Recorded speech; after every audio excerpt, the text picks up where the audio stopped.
how much time every day are you teaching your children the Scriptures? Are you praying with your children? Are you investing in your children?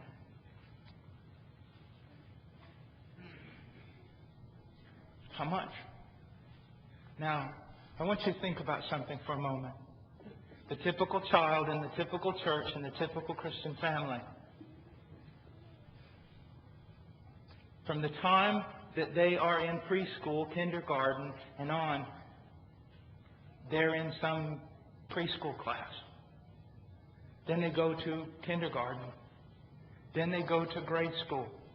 And that whole time, 8 hours a day, for years and years and years, they are beyond your instruction and being instructed by someone else.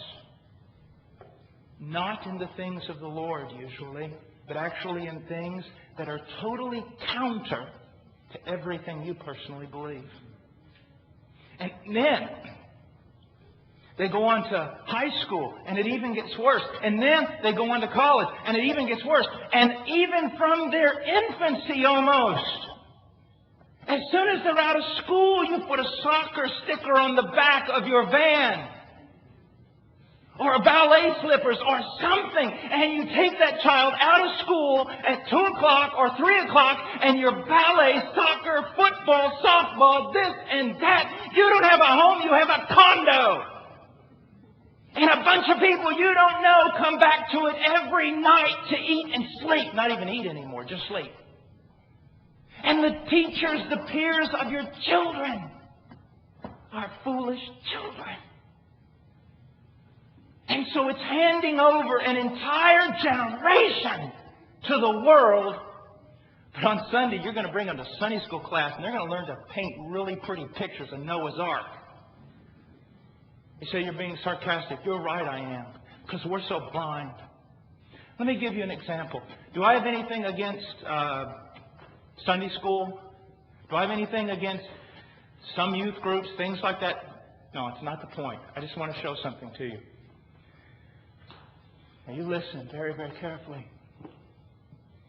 Because what I say right now, a lot of times, gets me in a whole lot of trouble. But I'm going to say it anyways. Because it's true. You add up how many millions, if not billions of dollars, the Baptists spend on Sunday school and youth groups. You add up the millions of man-hours in Sunday school and youth groups. You add up all that is done for Sunday school and youth groups. And you bring me those calculations. And then you add up all the conferences that are going to happen this year around this country, all the money that's going to be spent, all the countless millions of man-hours that are going to be spent in teaching men to disciple their own children as Scripture commands. Almost zero. The church is just like big government. Government wants to take over the responsibilities of individuals. You've given your children to everybody but you.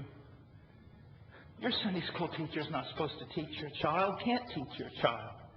Sunday school is nothing more than a little bit of cream on the top of the cake. God doesn't have a plan B. He only has plan A.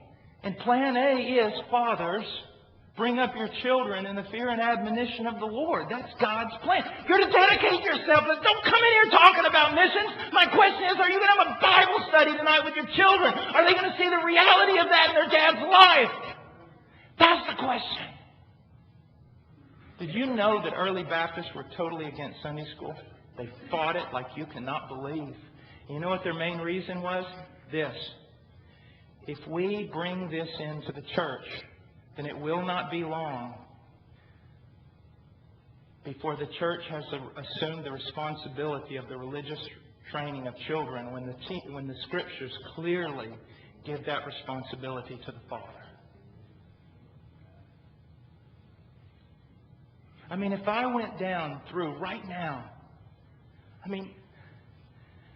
if I just went down through here to every father and said, okay, describe to me the religious training in your home. Describe to me the hours spent.